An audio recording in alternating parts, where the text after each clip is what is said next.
आप सारे लोगों को गुड मॉर्निंग। अभी हम लोग जो क्लास देखने वाले हैं वो है द्विघात समीकरण का। ये हमारे क्लास 10 का है। कौन सा क्लास का है? 10 का। एक्सरसाइज नंबर 4 है। इसका कुछ क्वेश्चन को हम लोग पहले देख भी चुके हैं और कुछ और बचा हुआ क्वेश्चन है उसको हम लोग अभी देखेंगे।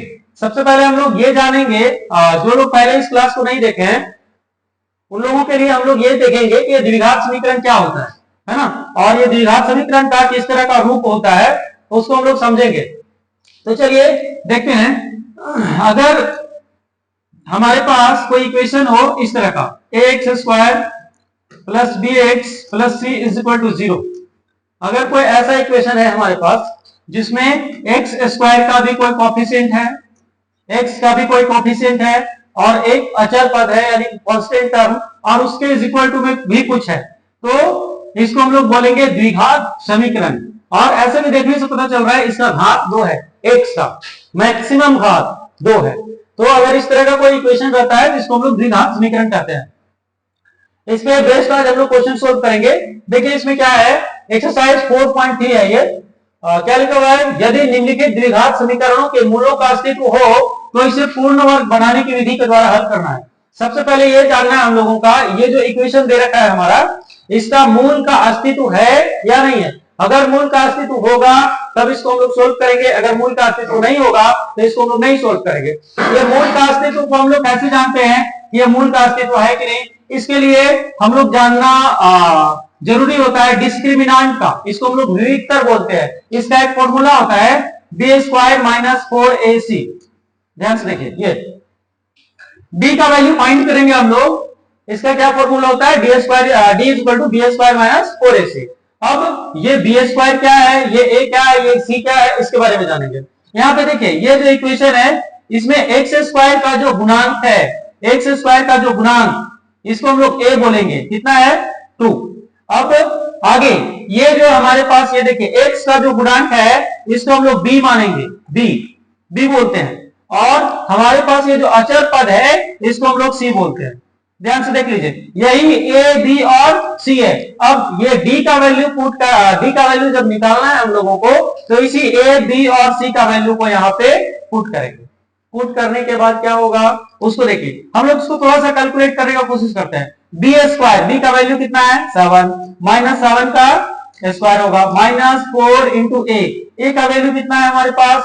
2 और सी का वैल्यू कितना है हमारे पास? 3। इसलिए डी का वैल्यू हमारे पास कितना हो गया? 7 7 जा 49। ये माइनस और माइनस मिलकर प्लस हो गया। आगे हम लोग देखेंगे इधर 4 2 जा 8 8 3 जा 24। आगे जब हम लोग यहाँ देखेंगे 49 में से 24 को माइनस कर देंगे तो हमारे पास आ जाएगा 25, यानी कि डी का जो वैल्यू है हमारा आ गया 25। अब ये डी का वैल्यू क्यों निकाले, है ना? डी का वैल्यू निकालने का क्या जरूरत है? सबसे पहले हम लोग क्या बोले, ये डी क्या है? हिंदी में इसको विविक्तर बोलते हैं और अंग्रेजी में डिस्क्रिमिनांट। ये डी होता क्या है ये तो हम लोग जान गए कि कैसे निकालते हैं, लेकिन इसका वैल्यू निकाले क्यों? तो इसका वैल्यू निकालने का मेन मकसद है हम लोग ये जानेंगे कि ये जो समीकरण है इसमें हम लोग मूल निकाल पाएंगे या नहीं निकाल पाएंगे, यानी इसमें मूल का अस्तित्व है या नहीं है। अब कुछ लोगों के दिमाग में ये सवाल उठ रहा होगा कि ये सर मूल क्या है? मूल मतलब हो गया, अगर ये जो इक्वेशन है इस इक्वेशन में ये जो x का वैल्यू है, x का वैल्यू उसी को हम लोग मूल बोलते हैं। अब ये x का वैल्यू कितना हो सकता है? तो यहाँ पे घात इसका 2 है, पावर में 2 है, तो इसका मैक्सिमम 2 मूल निकल सकते हैं, यानी कि x का 2 मान निकल सकता है। अब कब निकलेगा, अस्तित्व कब होगा, इसके बारे में तो यहाँ पे देखिए केस हम लोगों का 3 केस है हमारे पास। ये 3 केस कौन कौन सा है? अगर d जो होगा वो 0 से बड़ा होगा, ध्यान से सुनिए, अगर d जो होगा वो 0 से बड़ा होगा, यानी कि d का मान 1 हो गया, d का मान 2 हो गया, d का मान 3 हो गया, d का मान 4 हो गया, कुछ भी हो गया 0 से बड़ा, एक तो ये होगा।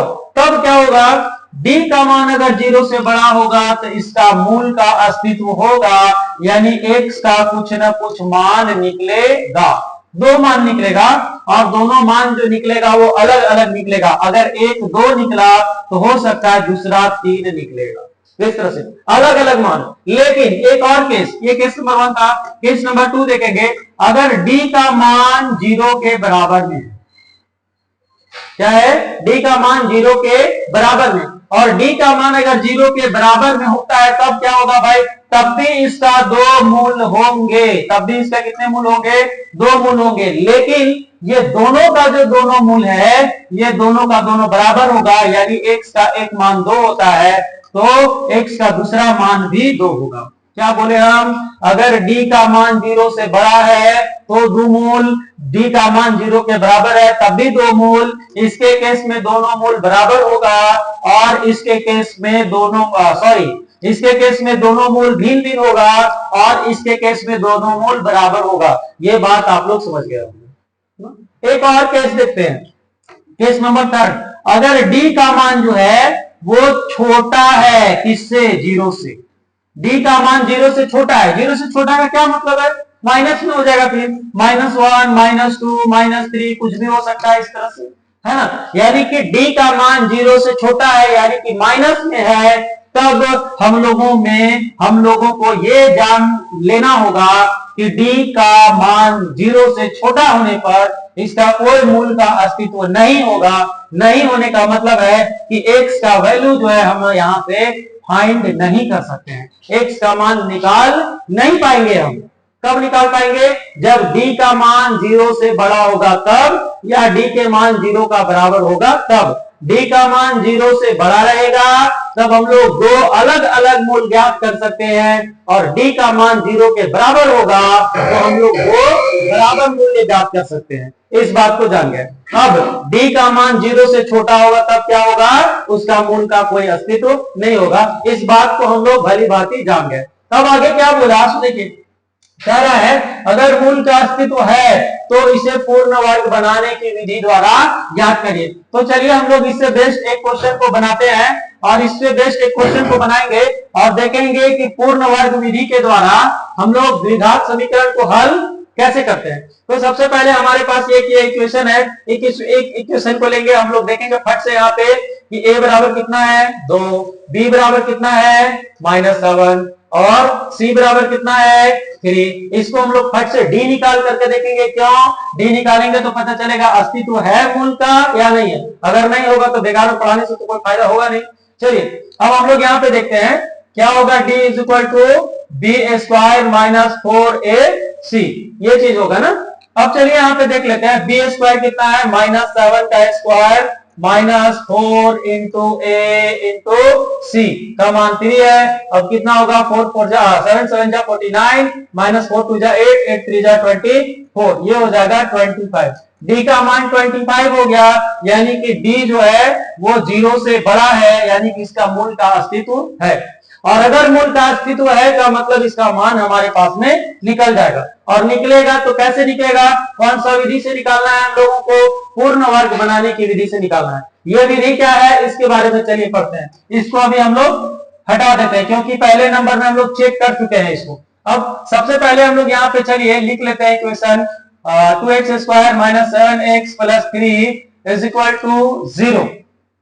सबसे पहले देख लीजिए हम क्या करेंगे, इसमें से पूर्ण वर्ग बनाने के विधि में सबसे पहला स्टेप जो होगा वो ये होगा कि हम लोग इसमें जो x² का गुणांक होगा, x² का कोएफिशिएंट होगा, इसको हमेशा 1 कर देना है। x² का कोएफिशिएंट को यानी कि गुणांक को 1 कर देना है। तो x² का गुणांक कितना है हमारे पास? 2 है, इसको 1 करना है। 1 करने के लिए क्या करेंगे हम लोग? इसको 2 से भागा दे देंगे। अगर इसको हम लोग 2 से भागा दे देंगे यहाँ पे तो ये 2 और 2 कट करके 1 हो जाएगा। लेकिन क्या हम लोग केवल यहाँ पे 2 से भागा देने से काम चल जाएगा? नहीं चलेगा। क्यों नहीं चलेगा भाई? ये समीकरण है तो अगर भागा देना होगा तो इस साइड भी देना होगा, सबने भागा, उस साइड भी देना होगा, सबने भागा, तभी काम चल सकता है, नहीं तो गड़बड़ हो जाएगा, वैल्यू बदल जाएगा। चलिए इसको वही काम हम लोग करते हैं, लिखते हैं दोनों तरफ 2 से भाग करने पर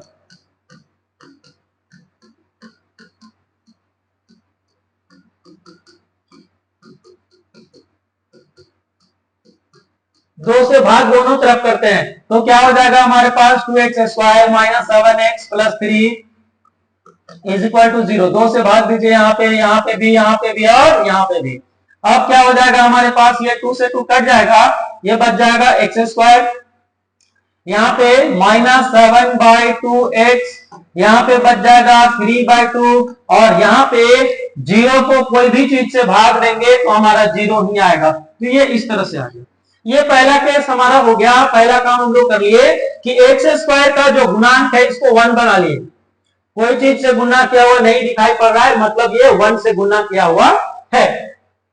अगला काम क्या करेंगे इसमें, सो देखिए अगला काम इसमें जो होता है वो क्या होता है, जो हमारा x का गुणांक है, x का गुणांक, इस x का गुणांक को हम लोग क्या करने वाले हैं, इस x का गुणांक को हम लोग आधा कर देंगे। आधा 7/2 है ना, इसको आधा करेंगे। आधा कैसे करेंगे, मान के चलिए 4 होता है, 4 का आधा कितना होता है 2। कैसे करते हैं, 4 को 2 से भागा देते हैं तो ये कटने के बाद में हमारा 2 आ जाता है। इसी तरह से इसको भी हम लोग क्या करेंगे, आधा कर देंगे। तो आधा करने के लिए 2 से भागा दे देंगे, ये क्या हो जाएगा हमारा 7/4। ये 7/4 जो हो गया इसको हम लोग स्क्वायर कर देंगे, स्क्वायर अपने से। अब ये वाला जो स्क्वायर हुआ, स्क्वायर वाला टर्म हुआ, इसको हम लोग इधर भी जोड़ देंगे और उधर भी जोड़ देंगे। ऐसा क्यों करेंगे भाई, ये चीज आपको आगे पता चलेगा कि ऐसा क्यों करेंगे। और जोड़ने का जरूरत हमको इधर है, लेकिन हम उधर भी जोड़ेंगे। क्यों जोड़ेंगे, क्योंकि कोई भी इक्वेशन में कोई जोड़ते हैं या घटाते हैं या गुणा करते हैं या भागा करते हैं, कुछ भी करते हैं तो हमको वो दोनों तरफ करना होगा। क्यों दोनों तरफ करना होगा, मान के चलिए ये तराजू है हमारे पास, तराजू, और ये तराजू है तो यहाँ पे 2 केजी आम है। 2 केजी क्या है, आम। ये 2 केजी आम है और यहाँ पे 2 केजी गाजर है, कुछ भी है गाजर, अभी बराबर है। लेकिन अगर हम इधर ½ केजी आम और जोड़ देते हैं तो ये बराबर नहीं होगा, इधर भी ½ केजी गाजर हमको और जोड़ना होगा, तब जाकर ये बराबर होगा। तो बराबर करने के लिए हमको दोनों पक्ष में कुछ ना कुछ करना होता है। दोनों पक्ष में अगर जोड़ेंगे तो दोनों तरफ, घटाएंगे तो दोनों तरफ। इसलिए हम लोग यहाँ पे भी इस इक्वेशन में भी जो चीज को जोड़ेंगे इधर उधर भी जोड़ना होगा। लेकिन कितना जोड़ने के लिए बोले हैं, फिर से समझिए। ये वाला जो x का गुणांक है 7/2, इसको आधा कर लेना है। आधा करने के लिए 2 से भागा और फिर इसका स्क्वायर कर देंगे, यानी कि ये कितना हो गया 7/4 का स्क्वायर। इसको हम लोग दोनों तरफ जोड़ देंगे। चलिए लिखते हैं 7/4 होल स्क्वायर को दोनों तरफ जोड़ने पर, चलिए इसको दोनों तरफ जोड़ते हैं। जोड़ेंगे तो क्या हो जाएगा, एक और चीज को ध्यान दीजिएगा आप लोग, जब इधर बराबर का चिन्ह होता है ना तो ये वाला जो चिन्ह होता है इस तरह का दिया जाता है, इसको हम लोग डिसिम्प्लाइज का साइन बोलते हैं। और नहीं तो अगर यहाँ पे भी बराबर, यहाँ पे बराबर से देंगे तो गलत हो जाएगा। थोड़ा सा इस चीज को ध्यान रखेंगे। आगे चलिए हम लोग इसको आगे सोल्व करते हैं। तो क्या करेंगे, x² हो गया -7/2x। अब यहाँ पे तुरंत हम लोग ये x के वाला जो टर्म है ना, इसके बाद तुरंत हम लोग इसको जोड़ देंगे। कितना है 7/4 का होल स्क्वायर प्लस यहाँ पे जोड़े थे, अब इसके बाद वाला क्या बच रहा है 3/2, इसको यहाँ लिख देते हैं। और उधर में भी जोड़ रहे हैं तो 0 में कोई भी चीज को जोड़ेंगे तो उतना ही होगा। तो जोड़ना कितना है हमारे पास में 7/4 का होल स्क्वायर लिख देते हैं, 7/4 का होल स्क्वायर। इसको 0 को साथ जोड़ेंगे इतना ही होगा ना, इसलिए 0 को नहीं लिखे। अब आगे देखिए हम लोग क्या करते हैं इसको अच्छी तरह से। ये जो स्क्वायर वाला टर्म है, x का स्क्वायर है तो x को यहां लिख दीजिए। आगे ये साइन क्या चीज का है, माइनस का, ये साइन यहां लिख दीजिए। आगे यहां पे जो स्क्वायर वाला टर्म है उसको भी यहां लिख दीजिए 7/4। यहां से स्क्वायर नहीं चढ़ा है, यहां से भी स्क्वायर नहीं चढ़ा है, इसलिए क्या करेंगे ये दोनों के ऊपर में स्क्वायर चढ़ा देंगे। अब यहां तक का हमारा काम हो गया। अब आगे जो है ये 3/2, इसको यहां पे लिख देंगे 3/2 और इधर लिख देंगे 7/4 का होल स्क्वायर जो था। अब कुछ लोग कह रहे होंगे कि ये वाला यहां लिख दिए, ये वाला यहां लिख दिए, ये कहां गया, इसको अभी हम लोग समझेंगे। देखिए ये कैसे हो रहा है, हम लोग एक फॉर्मूला जानते हैं ए माइनस बी का होल स्क्वायर बराबर होता है a square minus 2ab plus b square. ये फॉर्मूला होता है। इस फॉर्मूला के अनुसार देखिए ए और बी के जगह में कौन कौन है, ए के जगह में ये, बी के जगह में ये, और इसका फॉर्मूला क्या हुआ, ए स्क्वायर मतलब ए का स्क्वायर मतलब एक्स का स्क्वायर, एक्स का स्क्वायर यहां है। आगे माइनस, तो माइनस यहां पे है 2ab 2 गुने ए के जगह पे क्या है x है, b के जगह पे क्या है 7/4 है, 7/4। देखिए ये 2 से 2 कट गया, बच क्या गया 7/2 ये वाला x, यही 7/2 देखिए यहां पे है 7/2x। और आगे लास्ट में है बी स्क्वायर मतलब 7/4 का स्क्वायर। देखिए तो 7/4 का होल स्क्वायर है कि नहीं, मतलब ये वाला छोटा रूप हो गया, ये वाला बड़ा रूप हो गया। ये बड़ा रूप को हम लोग छोटा रूप किए क्योंकि हम लोग का टाइटल ही बोल रहा था कि पूर्ण वर्ग विधि से इसको बनाना है, तो हम लोग पूर्ण वर्ग करने के लिए ये वाला काम पहले से जो कर रहे थे वो कर रहे थे। चलिए अब हम लोग आगे देखते हैं, आगे ये क्या है, आगे देखने का कोशिश करते हैं। जो जो बच रहा है उसको हम लोग लिखते हैं। देखिए क्या है x माइनस 7/4 का होल स्क्वायर, x माइनस 7/4 का whole square is equal to, इधर देखिए क्या बचा है 7/4 का होल स्क्वायर, 7/4 का होल स्क्वायर, और यहां माइनस में देखिए ये जो प्लस है ना 3/2 उधर ले जाएंगे तो माइनस में हो जाएगा माइनस 3/2 ये चीज। अब इसको हम लोग सोल्व करने का कोशिश करते हैं। इसको रहने दीजिए x माइनस 7/4 का होल स्क्वायर, इधर साइन देते जाइए ये वाला है ना। आगे ये क्या हो जाएगा, 7 को स्क्वायर करेंगे तो 7 7 जा कितना होगा 49, 4 का स्क्वायर करेंगे 4 4 जा कितना होगा 16 माइनस 3/2। आगे जब इसको हम लोग सोल्व करेंगे तो हो जाएगा x माइनस 7/4 का होल स्क्वायर, जैसा है वैसा उतार दिए। यहाँ पे 16 और 2 का एलसीएम करेंगे तो 16 होगा, ये बात जान गए। 16 1 जा 16, इसलिए 49 1 जा 49, भिन्न का जोड़ कर रहे हैं हम लोग, एडिशन और फ्रैक्शन, आप लोग जानते होंगे इस चीज को। आगे देखिए 2 8 16, इसलिए 8 3 की 24, यहाँ पे भी देख रहे हैं आप लोग। आगे चलिए आगे इसको सोल्व करेंगे, x माइनस 7/4 का whole square is equal to क्या हो गया 49 में से 24 गया तो 25/16 हो गया।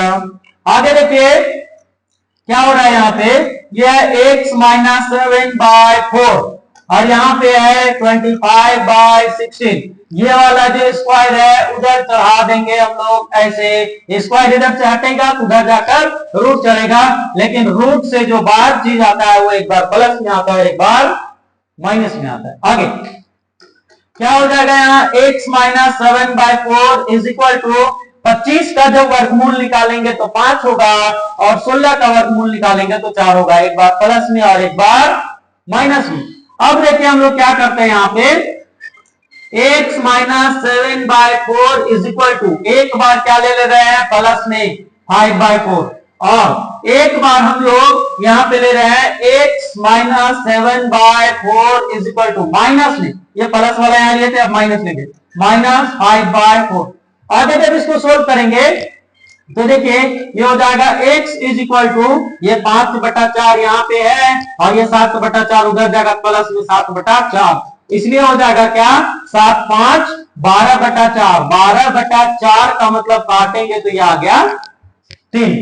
आगे देखिए इधर यहाँ पे क्या होगा, x बराबर होगा 5/4 इधर है माइनस में, और यहाँ पे ये वाला जो है 7/4 उधर चला जाएगा, 7/4 इधर प्लस में, तो 7 में से 5 हो जाएगा तो 2, यानी x बराबर हो जाएगा 2/4, जब इसको काटेंगे तो हो जाएगा 1/2, यानी कि हमारे पास में जो चीज निकल के आया वो ये आया, एक बार x का मान जो आ रहा है, x का वैल्यू एक बार 3 आ रहा है और x बार जो x का वैल्यू आ रहा है वो आ रहा है हमारे पास 1/2। अभी हम लोग क्या बोले थे इसके पहले कि जब हमारा d का वैल्यू जो होता है वो 0 से बड़ा होता है तो 2 मान निकलता है, कितना मूल 2 मूल, देखिए 2 मूल निकला, और दोनों मूल जो होता है वो भिन्न भिन्न होता है, दोनों मूल भिन्न भिन्न हुआ मतलब अलग अलग, इस तरह से आपको समझ में आ गया। तो बोला था कि इसका दो मूल ज्ञात करिए जब अस्तित्व होगा तो अस्तित्व हुआ कैसे हुआ वो भी देखिए। और दो मूल हमारे पास कौन हुआ, एक हो गया 3 और एक हो गया 1/2। तो इस तरह से बाकी इस चैप्टर का जितना भी क्वेश्चन है आप लोग आसानी से सोल्व कर सकते हैं। बस थोड़ा ध्यान देने की जरूरत है। मैथ को सोल्व करते समय हम लोग कोशिश करते हैं कि माइनस और प्लस में कोई भी मिस्टेक ना हो। अगर माइनस प्लस में आपका मिस्टेक होगा तो मैथ गड़बड़ हो जाएगा। अगर जो चीज को आप लोग ज्ञात करने का कोशिश कर रहे हैं उसको वैल्यू को इधर उधर डालने में गलत कर दिए तब भी गड़बड़ हो जाएगा। इसलिए मैथ को बनाते समय थोड़ा सा आपका माइंड को कॉन्सेंट्रेट करने का जरूरत है और समझ कर आराम से करने का जरूरत है। मैथ बहुत ही आसानी से बनेगा और आपको बहुत मजा आएगा। हमारे चैनल को आप सब्सक्राइब कर सकते हैं। इस तरह का कॉन्सेप्चुअल क्वेश्चंस को लेकर के हम इस तरह का क्वेश्चन को लगातार लेकर के आएंगे। तब तक के लिए आप लोगों को थैंक यू।